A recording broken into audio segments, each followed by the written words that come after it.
തിരുവനന്തപുരം നഗരൂരിൽ സ്വകാര്യ എഞ്ചിനീയറിംഗ് കോളേജിൽ വിദ്യാർത്ഥി കുത്തേറ്റ് മരിച്ചു. അട്ടപ്പാറയിൽ ഭാര്യയെ കൊന്ന് ഭർത്താവ് ആത്മഹത്യ ചെയ്തു.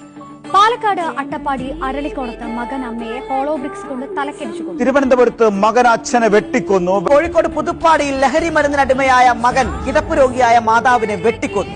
തിരുവനന്തപുരം വെഞ്ഞാറമൂട് 6 പേരെ വെട്ടിക്കൊലപ്പെടുത്തി. റാഗിങ്ങിനെ തുടർന്ന് 15-കാരനായ മിഹിർ ജീവനൊടുക്കി. എറണാകുളം ചേന്ദമംഗലത്ത് ഒരു വീട്ടിലെ 3 പേരെ വെട്ടിക്കൊന്നു.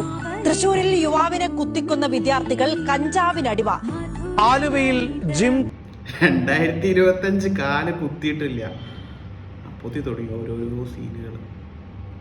എന്താ അവസ്ഥയല്ലേ? 2005 ഫെബ്രുവരി ഇതാ കഴിയാൻ പോകുന്നുള്ളൂ. മാർച്ച് തൊട്ട് ഇനിയിപ്പോൾ എന്താണ് അടുത്ത സാധനം? ഈ കാറ്റഗറി മാറുന്നില്ല, അവിടെ തന്നെ കിട്ടുക. 2025 നല്ല കൊല്ലാന്ന് പറഞ്ഞ ആൾക്കാരാരെയും ഉണ്ടെങ്കിൽ കൊണ്ടുപോവാ. ഇതൊന്ന് കണ്ടു, ഇതൊക്കെ എന്താ അവസ്ഥ എന്നുള്ളത്.